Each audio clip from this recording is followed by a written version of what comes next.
Welcome, everybody. I'm very glad you're here. Thank you for coming. We are the Ecological Subcommittee of the Social and Ecological Justice Commission for the Shining Waters region of the United Church of Canada. That's so long and so hard to write. My name is Esther Collier. I am the chair of the Ecological Subcommittee. And we have some people here from the commission, and that's Kim and Celio. They'll be taking notes and just giving us information for tech things and other things related to United Church issues. And also, I know Jay is here.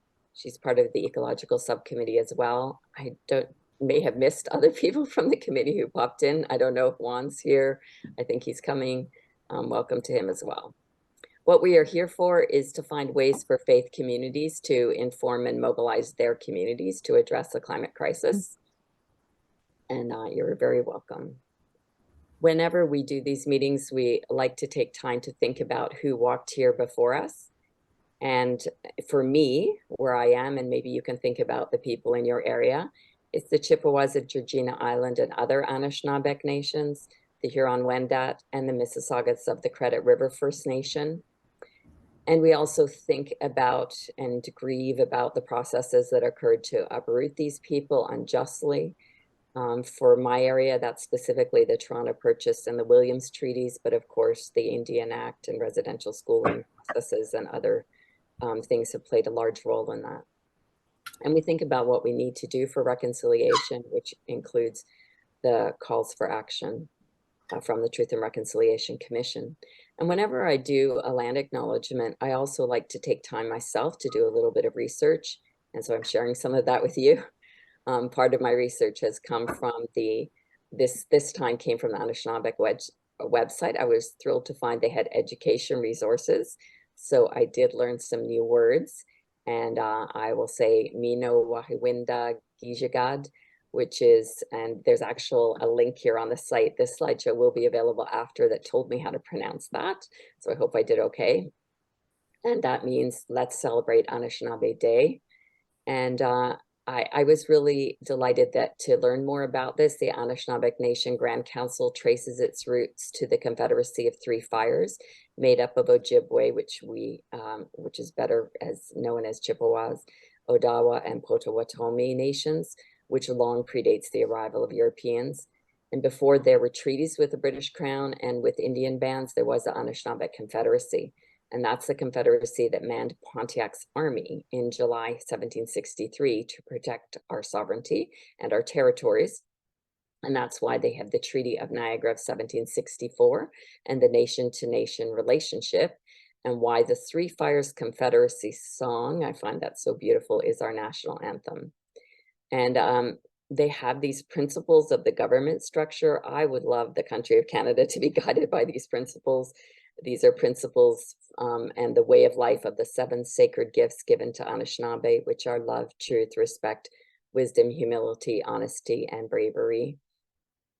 Let us think of these as we gather our bravery and wisdom and our humility right now, and as we work to care for the air, soil, and water and life that we have on loan from this planet.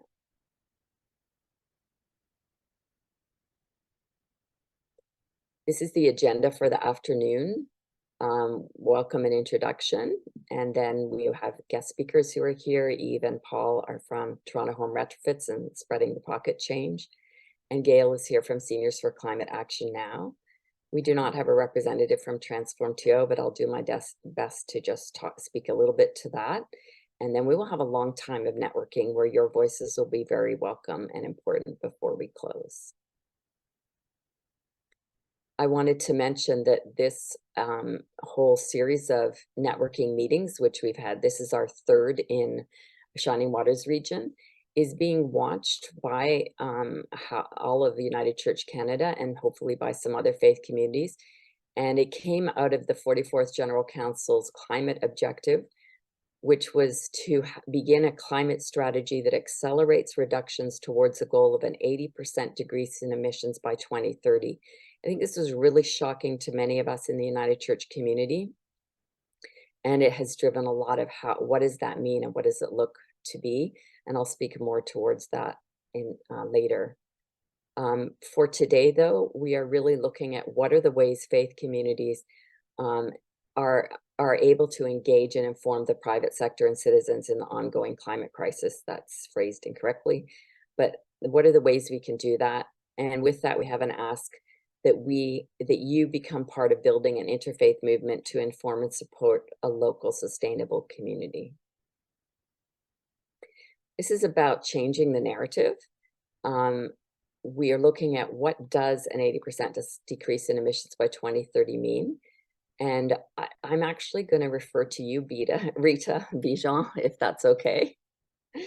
Because your question that you put when you registered was that you have been active with the Green Awakening Network on climate in years gone by and active in your church. And you said that, would it be possible, are you okay if I read this? Go ahead. Yeah.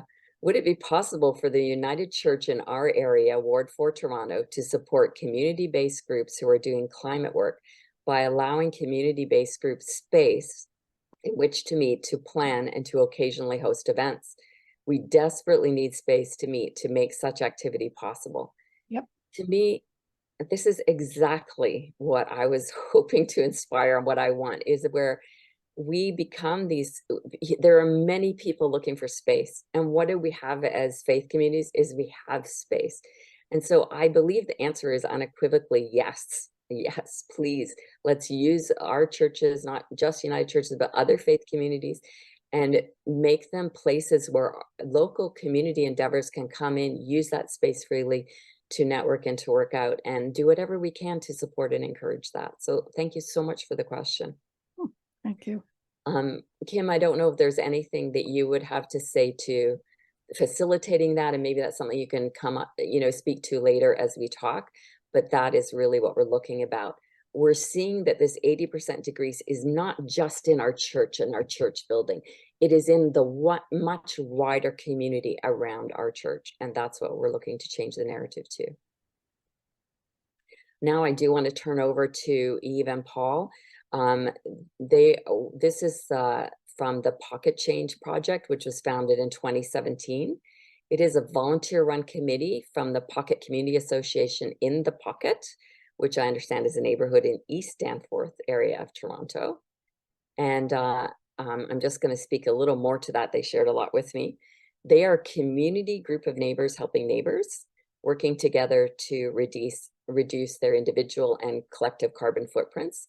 They hope to become a net zero community as soon as possible, but also help Toronto achieve its net zero climate goals.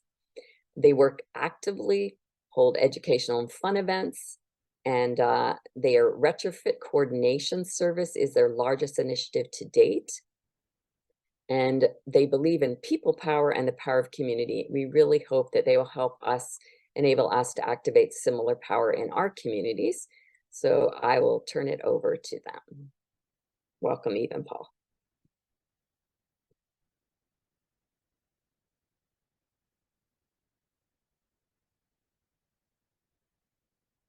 I think you're muted. It's probably good.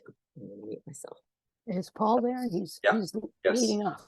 Yes, I am. My apologies. I was muted. You would think by now I would understand how Zoom works, but clearly I don't. Anyhow, wonderful to be here. My name is Paul Dowsett, with my colleague Eve Wyatt. We're very happy to be able to present this to you, to present the work that we're doing in the Pocket community and beyond, where we're tackling, our neighborhood's version of this 80% decrease in emissions by 2030. We recognize fully, as you recognize that that's not just in your church buildings. We also recognize that this is not only in large publicly owned buildings, but each of us in our homes, we also have to reduce our home's emissions by 80% by 2030 as well. So our project with the Pocket Change is looking at that, and Toronto Home Retrofits is taking those learnings from Pocket Change and broadening them to the wider Toronto community. So as we noted, we are looking at community-based home retrofits, and we'll explain what those mean. Next slide, please. So today we have 4 topics or 4 chapters we're covering. I will cover the first 2, and Eve will cover the second 2. So our topics will be, why are we encouraging home retrofits? Why is this important? I'll also explain to you, what is the Pocket Change Project, and how does this apply to other communities? Eve will then pick it up and give an introduction to Toronto Home Retrofits, which has grown out of the Pocket Change Project. And Eve will also talk about how your communities can help, and also how Toronto Home Retrofits can help your community to help you to reduce your emissions by 80% by 2030. Next slide, please. Okay, so first up, why are we encouraging home retrofits? Big question. Next slide. So we first of all have to answer, what do our homes have to do with the climate crisis? That's the first thing we need to look at. And of course, we understand today that climate change is largely caused by the burning of fossil fuels. And it is the burning of these fossil fuels which emits greenhouse gases. That's probably one of the largest sources of greenhouse gas emissions, and one that we have control over. So most of Ontario's houses are heated with gas, natural gas, which is a fossil fuel. I much prefer calling it fossil gas now, because natural it is not. That's another topic we can get to maybe during the discussion at the end. And these emissions that come from burning the gas in our homes are a very significant part of each of our community's greenhouse gas emissions. As noted at the bottom of the page, our single family homes contribute a full 17% of Toronto's greenhouse gas emissions.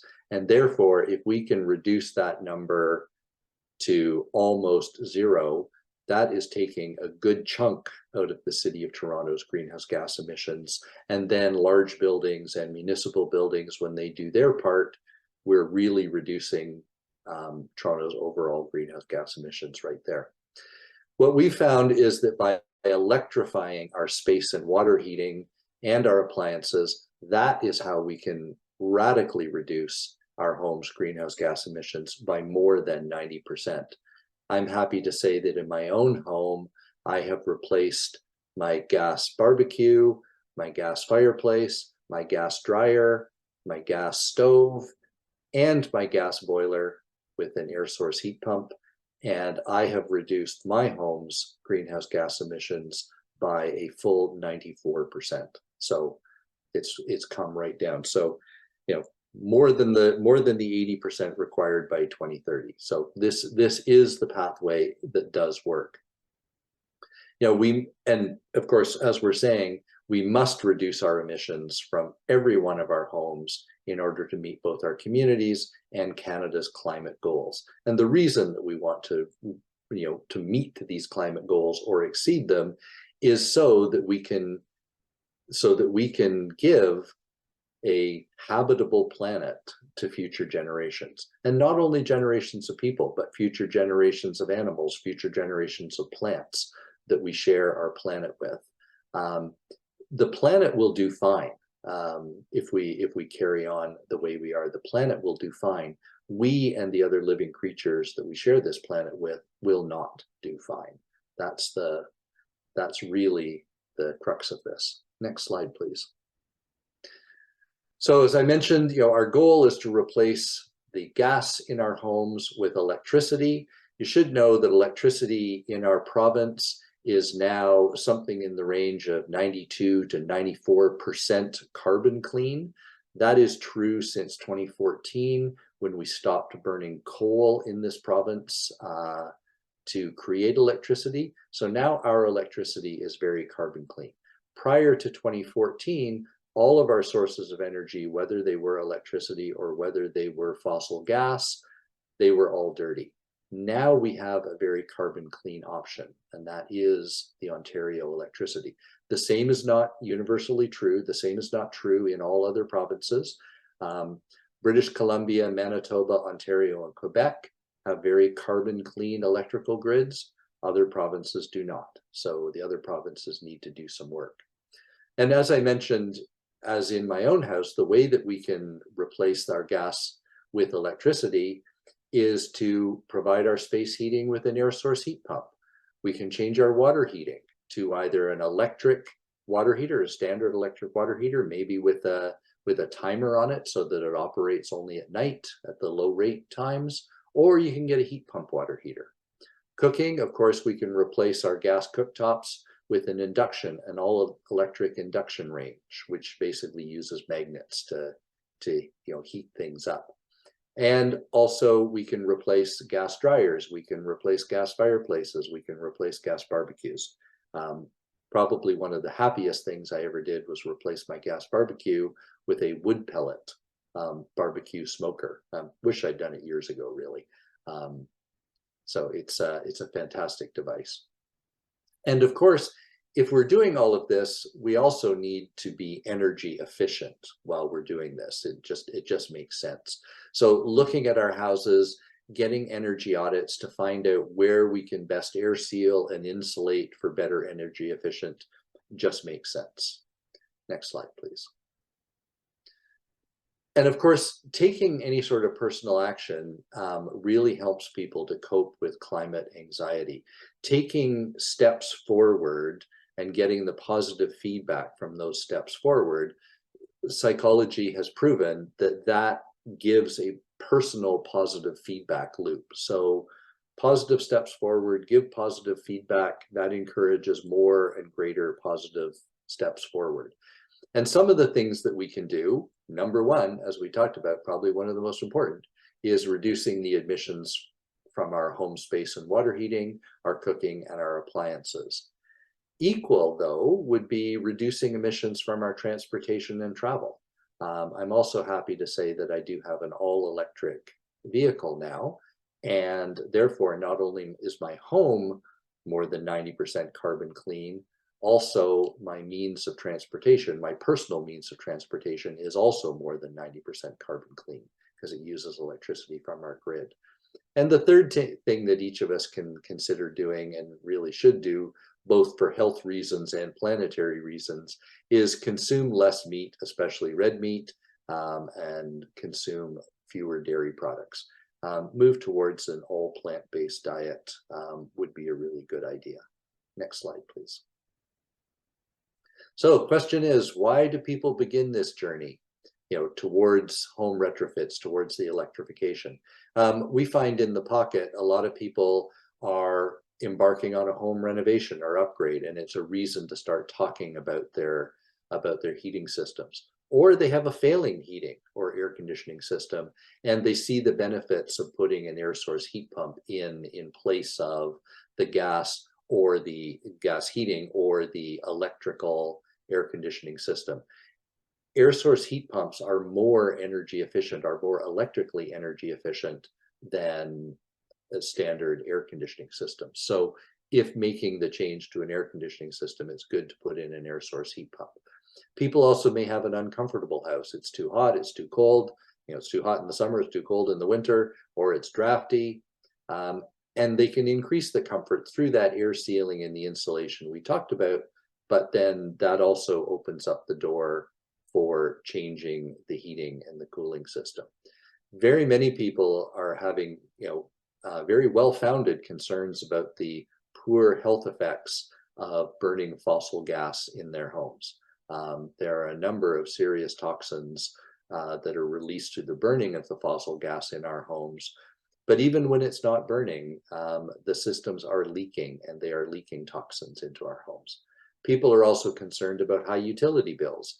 And I found, now having an all-electric house for almost a year now, I've been able to look at my utility bills and my all-in utility bills, what used to be a combination of electric and gas.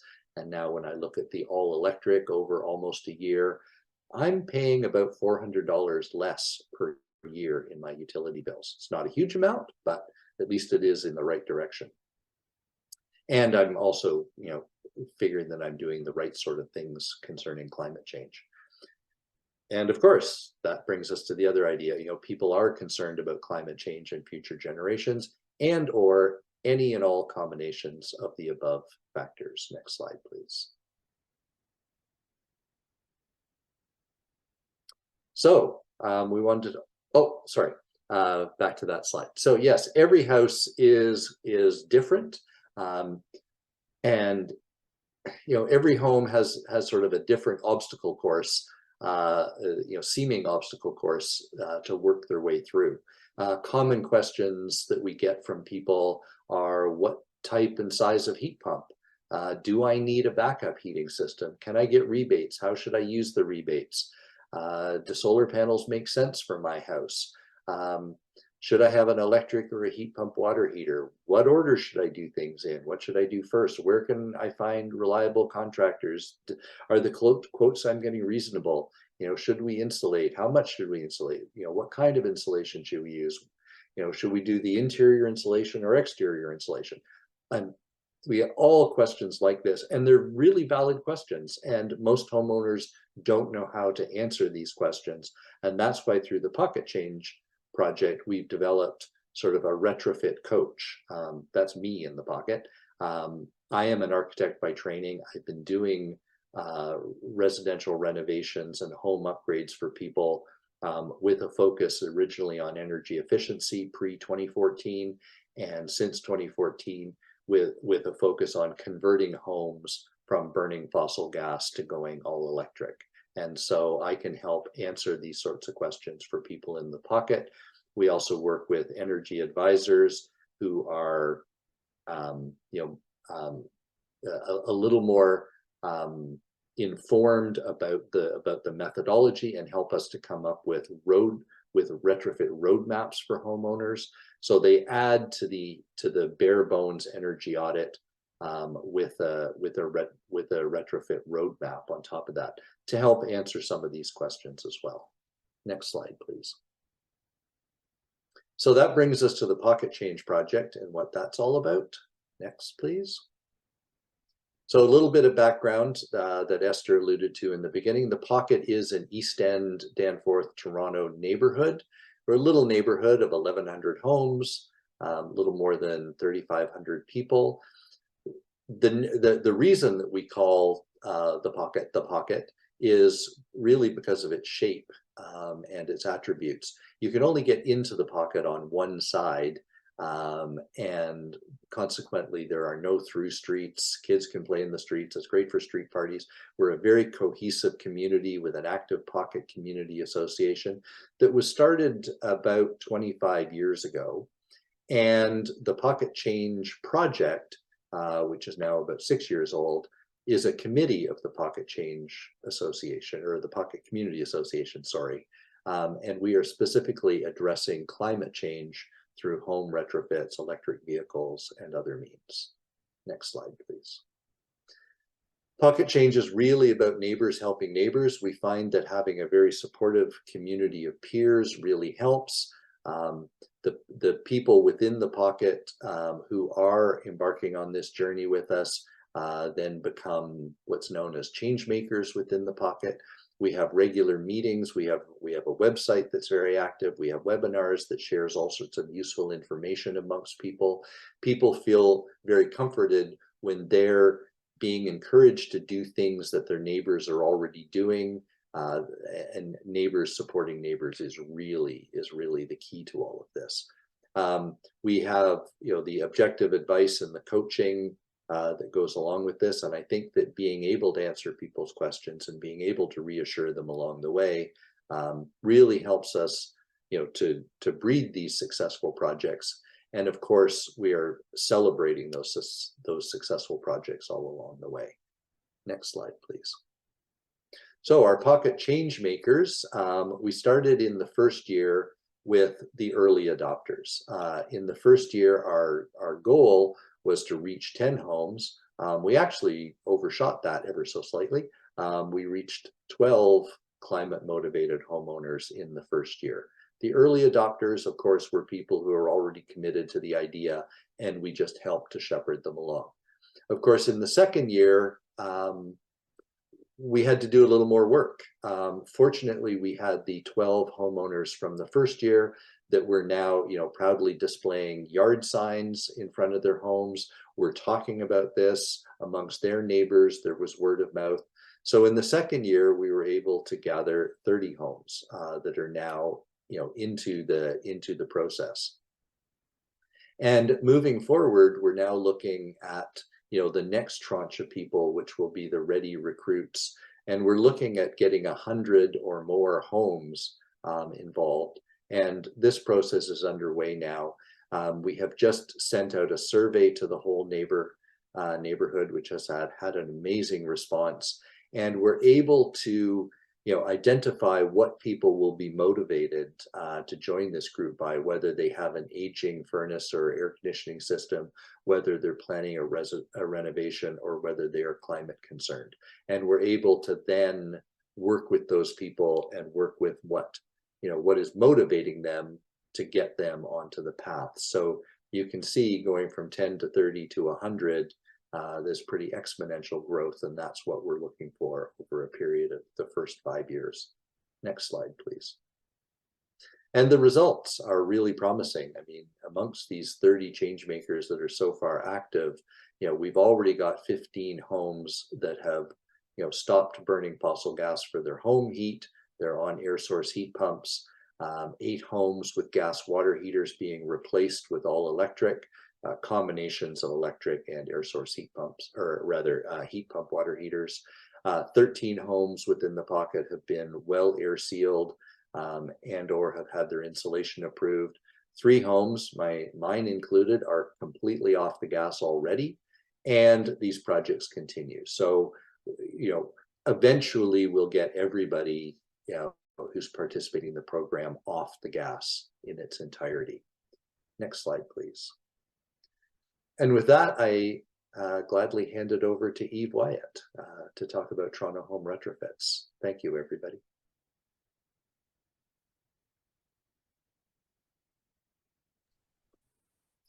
Thanks very much, Paul. So a lot of the things that we were doing in the pocket, we're starting to generate interest from outside the pocket. We've created a category called Pocket Adjacent, and our email list now includes people who've attended webinars from anywhere. And things that we were doing were clearly of interest more broadly than just in the pocket. So a group of us from the pocket are starting Toronto Home Retrofits. The 3 of us on the board of directors that incorporated it are all from the pocket. So the idea is to keep the continuity there with Pocket Change, and to share the learnings that we've gotten from the experience of working in it. We really want to create a sort of an ecosystem in Toronto, bringing in other organizations that are doing similar stuff, taking advantage of expertise that's out there, and really build a web of people that are all working together effectively to make this happen and avoid duplication as much as possible. Next slide. So Toronto Home Retrofits, and we will have another name. We're going through a branding exercise. We somehow don't think that is appealing enough. It's a not-for-profit organization that's intended to scale up the Pocket Change model of working in communities. Our objective is to work with outside Toronto community groups and help their members to green their homes. And when we say community groups, it could be all sorts of community groups. It could be neighborhood groups, ratepayers, faith groups, employers, climate groups. The main thing is a group that has the sort of group infrastructure to be able to support the project. And the purpose of it will be to support these groups, and as they help their members to green their homes, to offer informative materials and a roster of advisors to help them homeowners through the home retrofit. Not every neighborhood has a Paul Dowsett, and there are other resources out there across the city, and the idea is to try and package them so they can be delivered to homeowners in the most useful way. And what we're trying to do is accelerate home retrofits in communities across Toronto to help meet the Transform TO emissions reduction goals for single family homes. And we expect that by seeding certain communities across the city, different types of communities, that the influence of that will spread more broadly. We've seen in the pocket that there's a certain number of change makers who are doing things, and now their neighbors are starting to do things independently. So the actual impact is broader than the statistics that Paul just cited. Next slide, please. So this gives a general idea of what the Toronto Home Retrofits model looks like. Toronto Home Retrofits is down at the bottom. It will support, and these are apart from the Pocket Community Association, fictitious groups, but they could be other types of groups as well. And I mean, I was really interested earlier to hear about your work, Anne, with the faith community as well. But it could be employers who want their work with their employees, etc. And each of these groups has an infrastructure for communicating with their members and a trust relationship with your members. In Toronto, there are technical advisors, there are contractors, and they're all working independently. And our objective is to make sure people know about these, to have some way of screening so that people are getting good advice and getting served by contractors who know what they're doing and are supportive of the goals. Next. Oh, just where we are right now. We have an active team of 11 volunteer committee members, a range of expertise, and just incredibly committed people who are working hard on this. We have a website that we've just launched. We have one community that we're cultivating to hope to add to the pocket so far, and that's providing basically a pilot and stimulating us to start preparing materials. And the key thing is we're working on getting enough funding that we can have one staff person and an executive director. We are looking for volunteers. So if you know people that are interested in this sort of thing, we'd be happy to hear from them. Okay, next slide, please. More generally, what have we learned about working with communities, and how can other communities help? Next slide. So communities have a very special connection with their members. They have a trust relationship with their members. There are networks of people within the communities. It's really a very unique position. And so communities can do things that governments can't and that contractors can't do. Government programs top down can't provide the social connections and the personalized communications that a community can. And contractors provide, it's always, people are uncomfortable with whether the information they're providing is really in the homeowner's interest. So what the communities can do is to show that the retrofits are practical and benefit homeowners by showcasing successful ones, making it seem real within the community. Encourage homeowners who are interested and help sort of feed them information so that they learn more and become motivated to retrofit their homes. Support homeowners during the retrofit with the kind of advice that Paul was referring earlier, and sharing their neighborhood to neighborhood experience. We're in the process of the pocket now of having heat pump parties where people can go to each other's houses in order to see the heat pump installed and hear about what was involved in making it happen. And that also reflects celebrating the homeowner successes and the cumulative results in the community. Next slide, please. So this doesn't happen by itself. In the pocket, there's been a little group of 6 of us that have been meeting weekly or bi-weekly now for about 3 years, who keep this thing going. And so a community that's going to do this needs to have a certain commitment and a certain amount of infrastructure. And the key things are there needs to be a leadership team that's really prepared to invest in this and stick with it. They need some sort of source of technical advice, and then communication systems for working within the community with community members. Next page. So the leadership team, some of the activities just to nurture the process as homeowners get involved. First, introducing and promoting the project, familiarizing people with the idea, starting to identify the people that actually are interested in moving ahead. And as I said earlier, our experience is that you can't really engage people who are not motivated in some way themselves. You have to find the people that are motivated, the low-hanging fruit, and work with them to help convert their interest into action and completed retrofits. And then we find the leadership team will guide the homeowners to information that they need, the personalized audit and advice, and that personalized part of it is really important. And then stay in touch with the homeowners as they go through the process. If things start to go, there's some issues that come up, help them get resources to solve them, help people share their experiences and what they've learned, and for example, experiences with contractors and things like that, and celebrate and document completed projects so that other people can learn from the experience. And the idea of the Toronto Home Retrofits is that we can support these leadership teams by providing resources and technical support, so that the communities that don't have those internally are able to move ahead. Next slide, please.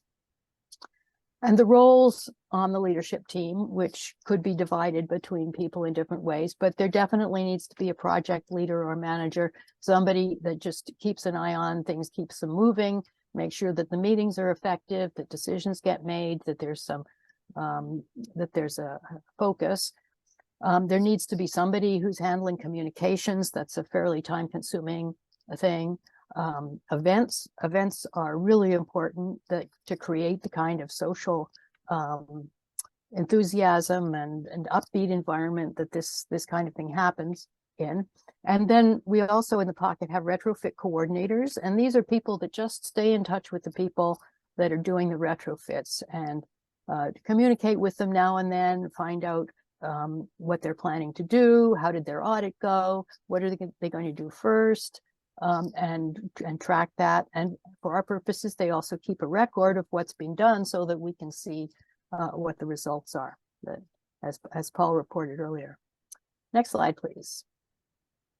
A key piece of this, and this is in some ways the trickiest part, is the technical advice. Homeowners need advice from someone that they can trust, somebody who is knowledgeable, and it needs to be tailored to their personal situation. Different homes have different requirements. Different people and households have different requirements, and homeowners have a lot of questions and they want them answered. So the advisor could be, and this is really talking about outside Toronto now, because hopefully we'll be able to help with that within Toronto, but it could be an energy advisor of the sort that does audits, but this is well beyond what you get from an audit. The audit sort of leaves you with a list of things that may or may not be a good response to the house situation. We found that they are often not reflective of what the home needs, and it doesn't explain how to get any of those things done. So we need somebody who will pick up where the audit leaves off, explain it, interpret it for the homeowner, talk about what the options are, etc. So that's well beyond the energy audit. It could be a specialist architect like Paul, or an engineer, or it could be someone who's been through this already and is jumped in with both feet and learned about everything as they went through. But different communities are going to have to find who's available to help them out. In Toronto, it's costing between $500 and $1,000 for this kind of advice. Right now, there's no funding or loan that will cover this, but it's a really sound investment because it saves the homeowner a lot of time in doing their own research, and it helps them to plan their retrofit in the most cost-effective way, do things in a sensible order, and also help to make sure that the contract is specified and scoped so that the homeowner gets good value from the money that they're spending. The advisory service, first of all, takes the audit and creates a personal roadmap for the homeowner and answers questions that the homeowner has, helps them with information so that they can make technical decisions, helps them set priorities, and come up with a plan. And having a plan is the important place to start. People may proceed faster or slower with the plan, but if they've got a plan, things will start to happen. The advisory service can also help the homeowner find contractors that are doing that type of work, help them get quotes and look at the quotes and compare them. We often find different contractors will give different quotes. They're not comparable. The homeowner doesn't know how to make the choice between them, and they need support for that. Accessing, finding, and financing and incentives is time consuming and onerous. There's a lot of red tape. It can take months to get your help loan approved in Toronto. And so just having some advice about how to apply this, which ones are worth going after, and tips on filling out the applications. And finally, as the whole process goes along, there are undoubtedly going to be a few issues that come up, questions that come up, and having someone with the expertise to resolve those is really important. Next slide. I mentioned communications. Most communities have an existing infrastructure for communicating with their members, a newsletter. The retrofit coordinator provides one-to-one communication with the homeowners. Social media, the Pocket Change has a very important Facebook website, and there's also a Pocket Facebook page, which is not a project one, but we use it also to get information out. In-person gatherings every 3 or 4 months, not too serious, a lot of social activity, just people talking informally. And then, of course, you've got the neighbor-to-neighbor communications that we have nothing to do with people talking to each other on the street about what's going on. One thing I didn't put that's not on here is yard signs. Yard signs have been really important because they increase the visibility of the project, and people ask the owners questions, and that starts a conversation. Next slide, please. So what we've learned from this process, we've gone on a bit of journey. We started out really looking at deep retrofits with extensive installation and so forth to come to an ideal super energy efficient home before electrifying. But as people have become more familiar with heat pumps and we've had more experience with it, it's clear that we can move ahead with electrifying and deal with the installation on a case-by-case basis at different levels. So the focus, as very much as Paul communicated, is on electrifying space and water heating. The energy efficiency and installation needs to be tailored to the home's condition. Energy area sealing is usually affordable and very helpful in older homes. And then insulation is more or less feasible in different types of homes, and there are opportunities that come up when there's a renovation going on, or you can more easily get into the attic or crawl space or basement and insulate there. So it's on a case-by-case basis. Everybody is concerned about affordability. There are a few people that are really passionate about addressing the climate issue, and they will spend what it takes to do it. But most people are wanting to know what they can do within their budget. And so that really has to be taken into account. The question of embodied carbon, we've spent quite a bit of thought on that. Some retrofits, some types of insulation, for example, or even some applications of solar panels, the carbon that it takes to manufacture the product that you put in your house is more than you're going to save over many years by having installed it. And so in some cases, you have to be really careful about what materials you use, particularly for insulation is the case for that. Every homeowner is in their own journey, and they all have other things going on in their life. They have relationships with partners that they need to bring along on the journey. They have families, work commitments, and so it's a question of patience. The homeowner will do things one step at a time, and you can help them, you can enable it, but in the end, it's their pace. And so it's a matter of being patient and taking a long-term view of this and making sure that you've got a leadership team that will stick with it and just sort of keep working away at it, and then things start to happen. Next slide, please. So this is just a list of a few community resources that are out there. The Home Retrofit Forum Facebook group, actually the person who started this is part of Toronto Home Retrofits now. And it's a interactive community for people asking questions. There are a lot of knowledgeable people responding, people talking about their own experience. It's a lively place. The Hartford Village Residents Association has focused on bulk purchases. And one of the most useful ones right now is that they have arranged a bulk purchase of induction stoves with cooktops with discounts. So that's an extremely useful contribution that they've made. There's a useful report. There's a heat pump cost report and calculator that the Canadian Climate Institute put out a couple of months ago. And it gives some idea of what the cost savings over the life of a heat pump are for different parts of the country. And it's fairly easy to use, doesn't take a lot of detailed input, and gives a good overall sense about how they perform. Eve, sorry to interrupt. I really love this. Just in the interest of time, I'm wondering, they are going to get this slideshow. Maybe we can let them read those links, but absolutely. And then I'm just, oops, now I'm slowing things down by not projecting. I think this is another. This is the last slide. Okay. And I don't know why it's wrapped, but it speaks for itself. Okay, great.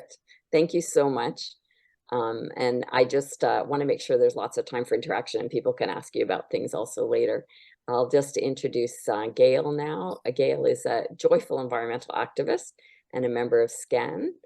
And she is a social movement that, SCAN is a social movement that informs and mobilizes seniors for climate, and started just 3 years ago in Toronto and now has over 500 members. So we also asked her to come, and I think that we are creating a really good sense of some of the key ideas that it takes to build a community. So Gail, I'm going to turn it over to you. Welcome.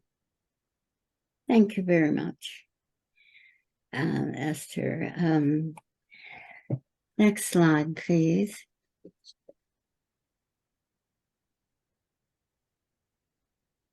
I think it's important when talking about how to begin to engage people in this whole process of taking action, that we do recognize that there are things that really demobilize seniors in particular, but other people as well. You know, they're often paralyzed by guilt or a sense of helplessness. You know, they eat too much beef, or they take flights to visit people, or they forgot to recycle today. The level of guilt that can build up, it can be very inhibiting to taking action. And so I think it's very, very important, of course, that we are able to engage people in programs such as the one that we've just heard, the Pocket Change program. That's really impressive.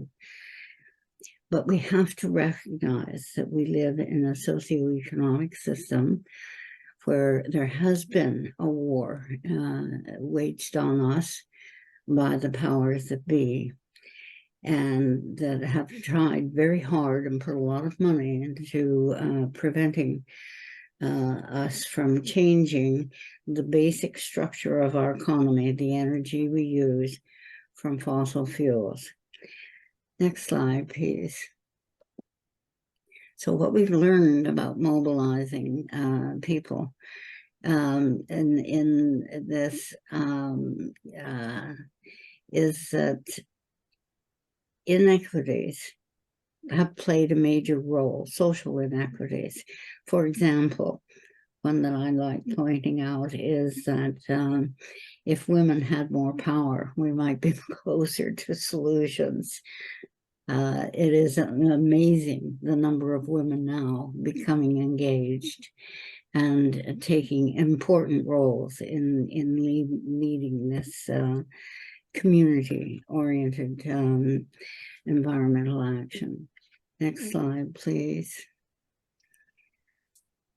The first thing that we've learned is to work with pre-existing groups rather than try and convince people individual to individual. Pre-existing groups are more apt to act because of their own history, the loyalties they've built up to one another, and the fellow feeling that they have developed. Secondly, the way to really mobilize these groups is not to lecture or pretend that you're an expert, but to start to engage them by asking questions and listening, not lecturing. The third point that we would make is that don't fight with individual family members or deniers or neighbors. You've got too much to lose. Always work with people who have made an initial commitment in a group. There's just, as I say, much too much to lose on an individual basis taking on climate deniers. Next slide, please. Groups can't be dictated to. They will act only if they decide what they can and want to do. We just suggest possibilities. As a leader or initiator of one of these discussion groups, we ask questions and suggest possibilities and resources. None of us are experts, but there are pathways forward, such as pocket change. I'm so impressed. So we like to ask and listen like a confidant. We share stories about experiences and ask, what are we going to do together? Next slide, please. People want to know what to do and how they can do it. And to find that out, we have to ask very positive questions about what really motivates them. For example, what do you care most about in the world? What future do you want? What inspires you? What would you do now to make that happen? Sorry, I'm hearing an echo or a feedback. We're looking to see if anyone's unmuted who we can mute. Okay. Next slide, please. Oops. Asking questions and probing for lines of action shows respect for the people who are there and respect for the fact that you believe they have the capability to engage and to discover a path forward and work collectively. Asking those questions builds unity and motivation, and a sense of direction emerges. It is very important when conducting one of these initial conversations to reinforce every answer with positive energy, empathy, and affection. Next slide. We want people to be leaders or people trying to set up one of these groups, calling for a climate conversation. You need to be open, welcoming, affectionate, and respectful for the desire that is clearly shared to make the world a better place, to be likable and natural yourself as you're engaged in this endeavor. As an organizer, it is always very, very good to collect and have on hand, touching, funny, personal stories about people who have started to do things and take action to lower pollution in their communities, their homes, and so on. To respect one another and all of nature. Share those stories with the group.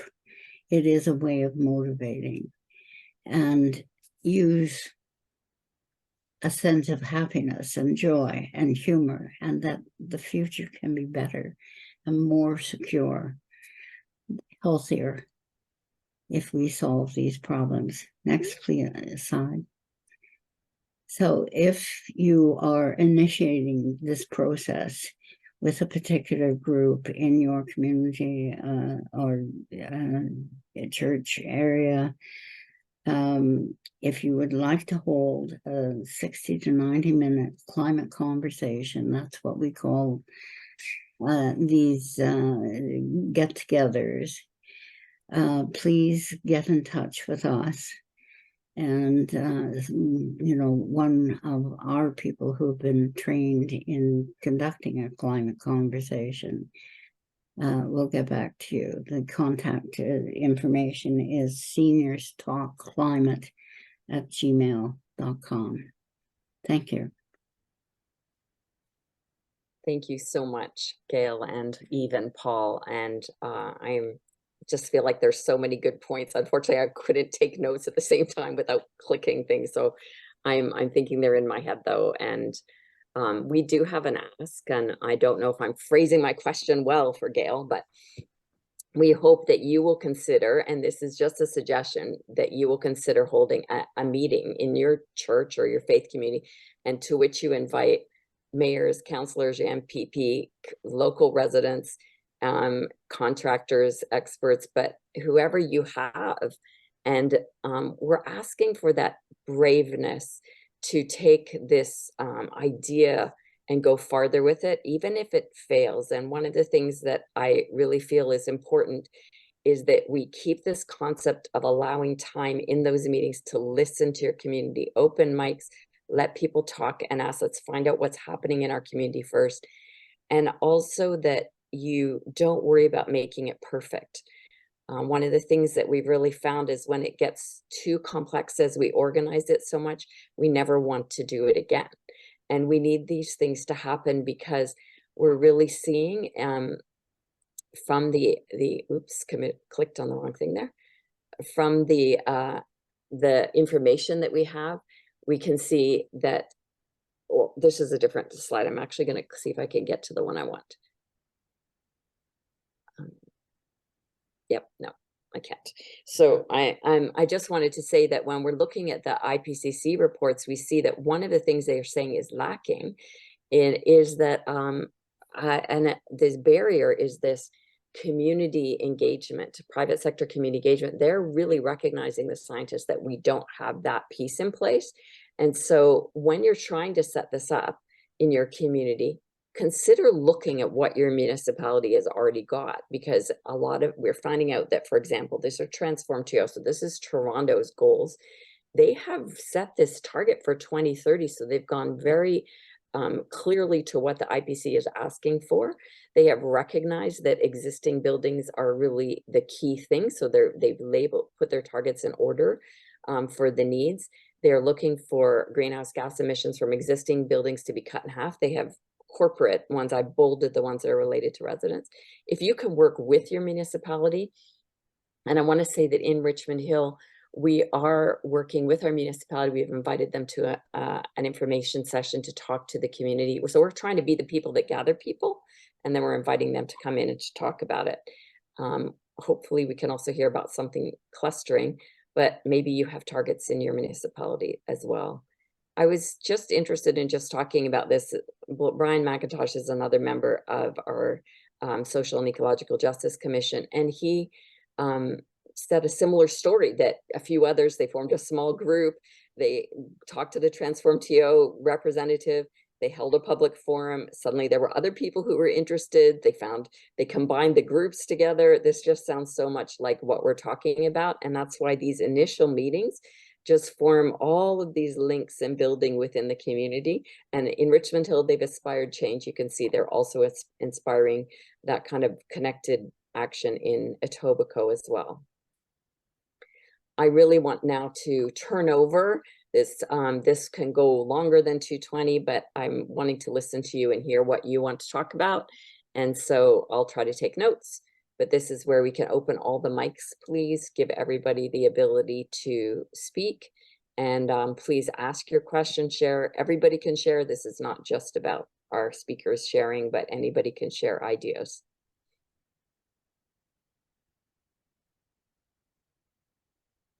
And I'm hoping, Celio, can you unmute people. Maybe I can do that too. Yes. Sure. Everybody has the ability. Esther, if you stop screen sharing, then you can see more people at a time. Thank There we you. go. I'd suggest people use the raise hand function if they have a question or comment, then you'll pop to the top.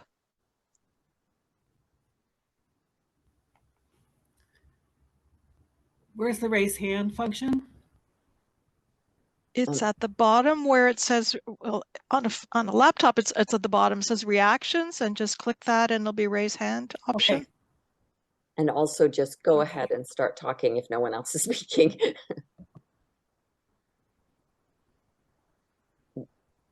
One of the things I've heard as we're just waiting for people to get into it is that there is this exponential growth that happens. And at first you may find that hardly anybody seems to be interested. Don't let that stop you, because you start with that 10 and then it goes not just to another 10, it goes to 30 and then to 100. And I think SCAN has found this out as well. Yes, we certainly have. I think the initial organizers, you know, it was a group of seniors and so on, and we were very, very focused on federal issues and policy and all that kind of thing. But gradually, through word of mouth and just sheer interest. And then we began, primarily through the work of Jane Addams, who has been a community organizer all of her life professionally, to actually make these deliberate, very deliberate climate conversations in communities. Just a month or so ago, I held one I live in an apartment building, right, with 20 floors, and we had a group come forward, and I was just amazed by, you know, the questioning, the interest that developed there. And when I couldn't answer a question, I was quite happy to say, I'll find out, right, and get back to you. But as a consequence, we've ended up, certainly a few people did join SCAN, but that wasn't so much the objective. The objective really was to get this community, the people living together here, right, thinking about the issues and thinking about what steps they can take, what knowledge do they need, right, what actions are possible. And that's happening. I was just amazed. It is amazing. Mm-hmm. And do you want to talk to us? That would be great. Yes. Well, Transform TO, if you go on their web pages, they have all sorts of really interesting things, but they will also provide you a speaker that has expertise to advise on anything that you might want to be doing. So I think they're really good to check out. But our Faithful Green Actions team, the cluster group, we have held evening seminars on Zoom for the last couple of years, and we've had all sorts of speakers come in from City Hall, from Transform TO, from different energy groups like environmental defense and things like that. And so we really managed to reach out to quite a few people in different churches to come and attend these different things. Mm-hmm. Have you invited political leaders to those? We've had political people come, well, yes, we have had municipal ones come to speak to us. And our own group has talked to a couple of MPs and MPPs, but not in a larger context with that. Yeah. And I don't invite them to speak. I invite them to listen. But, you know, sometimes you have to give them the floor a little bit, but it's really about letting them hear the needs of the community. But we've also had some really good special events lately. We, in September, we did a water walk down at the Brickworks where we invited all sorts of people to come and have an Indigenous elder come and explain the importance of the water and go through a smoke ceremony and different things like that, followed by an Indigenous feast at Rosedale United that evening where we went through all of that. So, and we've also had one evening where we did have an Indigenous expert come to talk to us about their view of the environment and protecting habitat, things like that. Sorry, I'm going to mute. That's my phone. And hopefully at some point you can also talk to us about how that cluster started. But I'm not sure if anyone has another question. Please interrupt me if you do. But what's happened in Richmond Hill is we started just creating a date and time and inviting all our political leaders, and we got all 3 levels of government to come. But the big thing that happened out of that is the connections made between other community members. Anxious people felt like they were part of a group. We became aware of far more resources in our community that we didn't know because they took advantage of the opportunity to present. And we still have a little group that's built out of that, a Climate Action Richmond Hill group, which is now the mayor will take my calls, take my emails because of those networking meetings that we held. And so that gives us the power to influence our municipality and to support them as they are trying to reach out to their community. And that's really amazing because I didn't feel like that was possible. We also have a Charter for Compassion is an organization that our municipality has built into.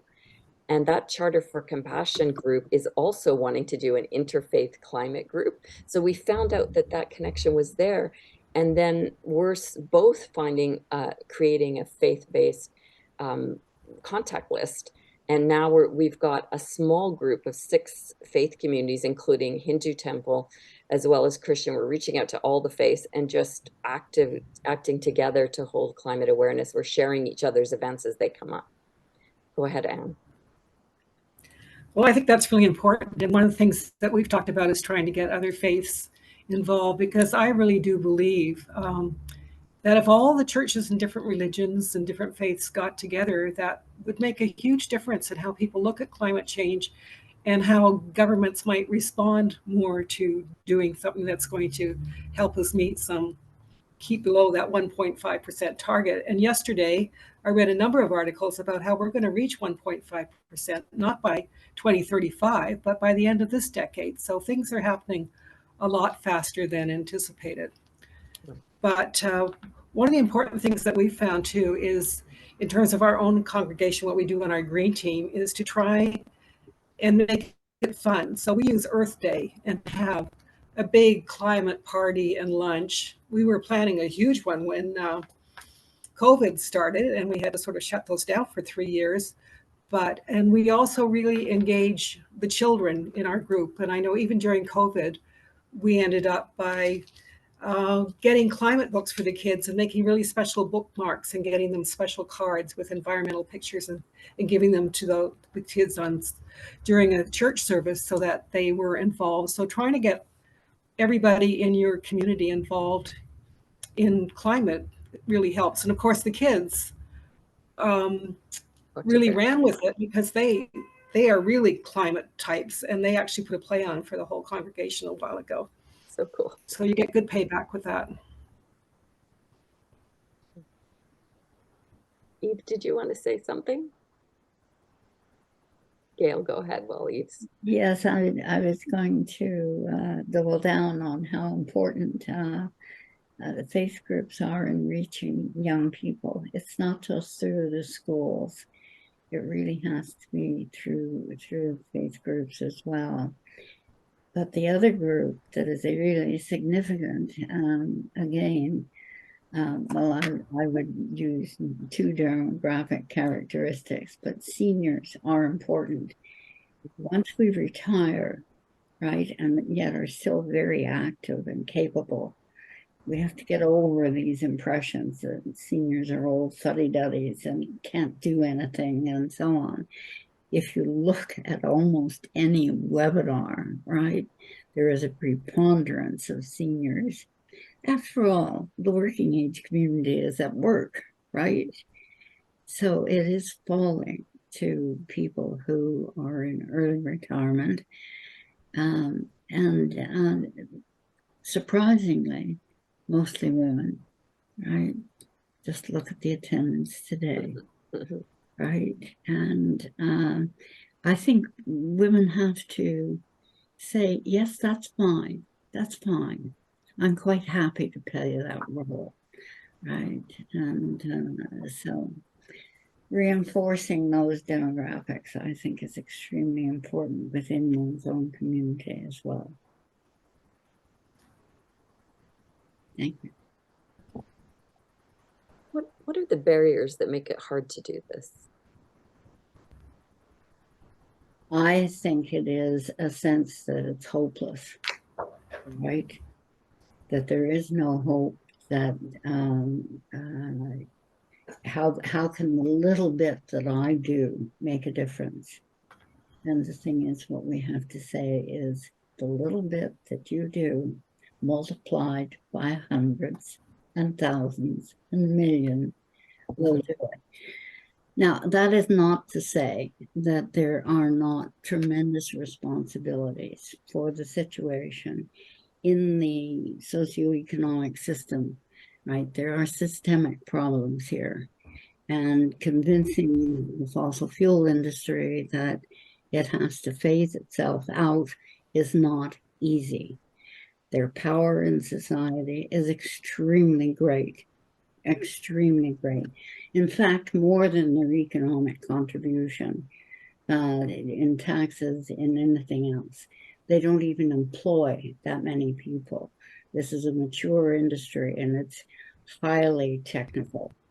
And so the phase out, though, depends on the financing that they get, the whole political and financial backing that is still taking place for that industry. And unfortunately, especially in Canada. And I would like to encourage groups to say, yeah, I'm really willing to work in my own community and in my own home to do this, but I have a voice, right? And I am going to use it to try and influence our governments and our systems.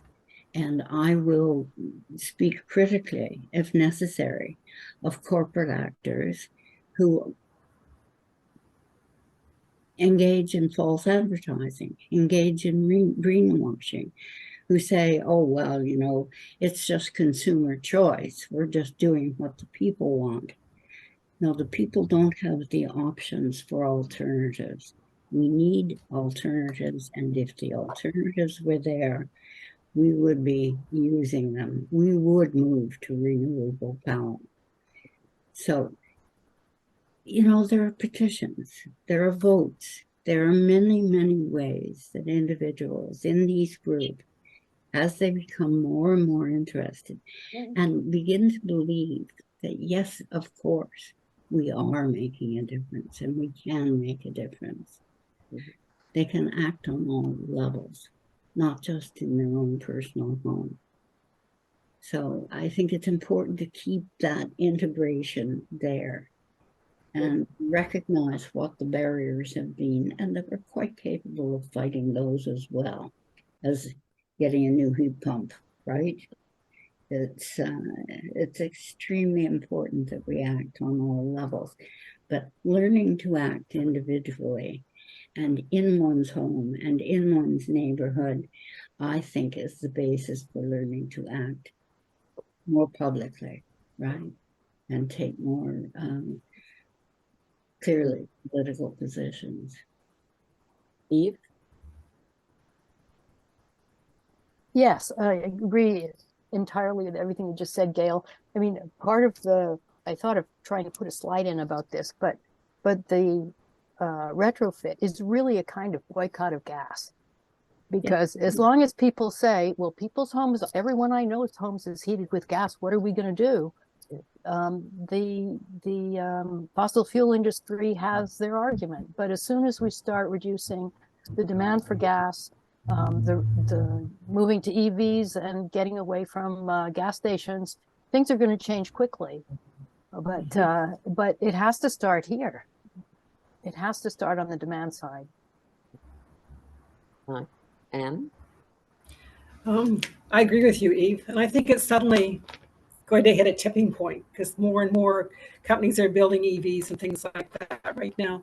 But to get back to barriers, I think that, well, speaking of seniors, most of my church is made up of seniors, and I'm sure quite a few United churches are mainly made up of seniors these days.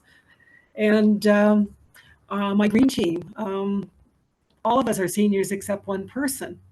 So I think what they find in terms of barriers is that they think this whole subject of climate change is very complex. So the way to get people engaged is to get them to the idea of telling a story, like that was mentioned before. So for instance, in the last month, you see when people thought that wetlands and all sorts of things were being threatened by the greenbelt lands being removed and being put into housing, caused a province-wide sort of advocacy to start up to the point where the Greenbelt has now been restored, and that advocacy is continuing in terms of Ontario Place and other things. So if you can get an issue or a story that moves people, then they don't have to feel like they have to understand all the terms to do with climate change or what's happening or temperatures and all that kind of stuff. So the way to do it is make it like you're doing with houses, something that's right where people live and what that they believe in, or their cottage or something like that. Right. Thanks. Gail? Yes, I definitely agree. Just on the economic structure here in Ontario, because we are dealing with Ontario, of course, the fossil fuel giant in Ontario is Enbridge. And we have to recognize that there is a fossil fuel giant in our area, and that we pay for that privilege. We pay. They have an application before the Ontario Energy Board at the moment to expand their pipeline network and to have an increase in rates in order to pay for that. That expansion should not be allowed on climate change reasons, existential reasons, right? If people knew what it was doing to, and not just to your rates on your hydro bills, but also to your taxes, because in Ontario, the whole problem of power and how it gets paid for has been shifted not just from ratepayers, but onto taxpayers. So you're paying out of both pockets for the privilege of natural gas. We need to know and understand that the Ford government is proposing to increase natural gas supply, all right, because he has a number of reasons that many experts would question. One is the retrofitting of nuclear that has to go on, and he's using the scare tactic of saying, well, we don't want blackouts, so we're going back to natural gas. So we have to be aware of that. And there are things that this community can do. I quite agree. And that all of a sudden the mobilization is there. All right. It really, I think COVID set it. We had a feeling of what a crisis is really like. And people's patience for skullduggery and, stupid dealing with respect to the Greenbelt has just hit a wall and hit a limit. And it was very, very clear and made very clear and caused a change. I think we can build on that level of mobilization, and convincing people that we can start with the smallest actions at home, right? And that there are people who are willing to support people as they learn to take steps, to retrofit their homes or make any other change that will and lower our greenhouse gas emissions or help us adapt to the impacts that are coming, the flooding, the fire, the heat, the smoke from forest fires, etc. We need better air filtration in our homes as a consequence.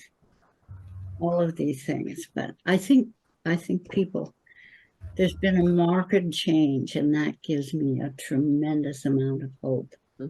In the last year and a half, even if it does come from some pretty negative events in the world. Thanks, Gail. Paul, do you want to go ahead? Thanks, Esther. And thanks, Anne and Gail. I just wanted to, build on a couple of things that Anne and Gail said. One of the first things I find is that the story of climate change and what we can do about climate change actually can be very simple. It should not be complex. It has been made complex by the people who want to confuse us and obfuscate, and that's of course big oil, the vested interests. For me personally, the story of what we can do about climate change is really very simple. Stop burning fossil gas. Done. Whole story right there. And this industry, as Gail has said, has tremendous power because we support them through our taxes. I mean, globally, that industry is supported from taxes to the tune of $11 million a minute. Every minute of every day, $11 million to support that industry. I really wish I ran an industry that after 100 years was still, benefiting from public subsidies to the tune of $11 million a minute. Make running your business a whole lot easier. However, I think that that's something that the more people who know about that particular issue, and the more we start lobbying about pulling that support away, imagine what we could do globally with $11 million a minute, rather than supporting the fossil gas industry. So thank you. Thank you. Yes. Carol? But also we need pocket change. We need people who are making this real on the ground in your neighborhood, right? And showing people that yes, it can be done. And the financial supports, there are many. You can phase it. There are many, many ways of making this affordable. Gail, I'm gonna ask Carolyn to just say what she wants to. Yes. Is that okay? Oh, thank you. Yeah, I was in a okay. way just summing up in my mind, what I've learned today, which is a lot. I really appreciated the presentations of the broader, wide organizational Seniors for Climate Action, and then what communities can do. And the link between the two, I think, is really, really important for us, that we get together locally, because that, I think you want to know what you yourself can do before you can move out anywhere else. And then it's just nice to know there's other people that are communicating with you and letting you know what else is going on and how you can be involved in the bigger issues, bigger demonstrations, etc. I just think this is a wonderful start that you've made today. I'm not only in Seniors for Climate Action, but I'm in Trinity St. Paul's Church. And we have a climate action group there. We're a leader in divestment from fossil fuels, which I think is really important and actually brought us a lot of income when we did it, increased our investment income. But I see now that I think it's important for our church to branch with other churches too, because we have limited people. And it would be helpful if we piggybacked on each other as well. Right. And Rita, I see your hand. I'm going to ask you to go next. And we're getting really close to ending, and some people may need to leave. So we'll probably stop there unless anyone has something crucial they need to say. Go ahead, Rita. Yeah, I just wanted to build on what Gail was saying about the existential, crisis and the need to act on climate. We held a town hall on gas plant expansion in Ontario in October after a number of constituents had approached our MPP, Utila Karpochi, and she agreed to organize the town hall. One of the speakers was Dr. Millie Roy, who is with the Canadian Association of Physicians for the Environment. And I put in, she gave Green 13 permission to post her PowerPoint presentation. It's very powerful. It's strictly slides, so please take the time to look at it, because the other side of the coin, besides being, you know, an existential issue, and maybe that word is too big for people and they're not paying attention to it, but we figure that people are concerned about public health, and she outlines the health implications. She makes the connection between the existential matter and public health concerns, and why we shouldn't go with generating electricity from natural gas or fossil gas or whatever we want to call it. Thank you. And Rita, can you send me the link for that? Because we do have a resources folder and I am putting things in there, and I'll add it to that. Oh, I put it into the chat. Okay, good. Then I should have it. And Yeah, 2:23 p.m. okay, good. Thank you. I'll just share my screen again just to say that we do, please feel free to contact us, and it's targetclimatechange@gmail.com is how to reach me. And Susan Eagle is the chair of the commission, so she's also willing for you to chat with her.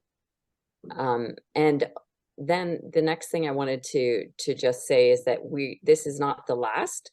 We are holding similar sessions with networking time in March, April, and November 2024. These are the topics we have set at this point. Interestingly, the Greenbelt is coming up, but talking about greening grounds and greenbelts, we're going to touch on biodiversity needs there as well.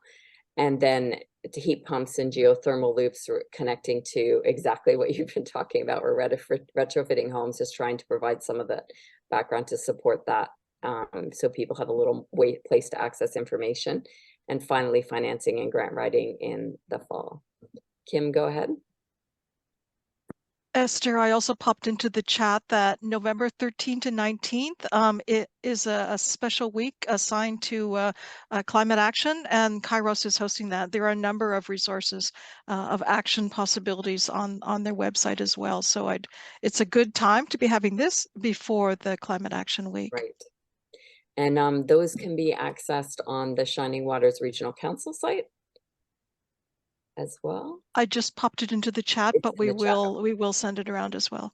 So we'll be posting the chat links too on the Shining Waters Regional Council site with the website there. Thank you very much, everyone. Thank you. Really appreciate our speakers coming. It meant so much to hear what you've been doing. I think a lot of our climate anxiety went down. So, Good. thank you. I hope links have been made. Thank you all. Thank you.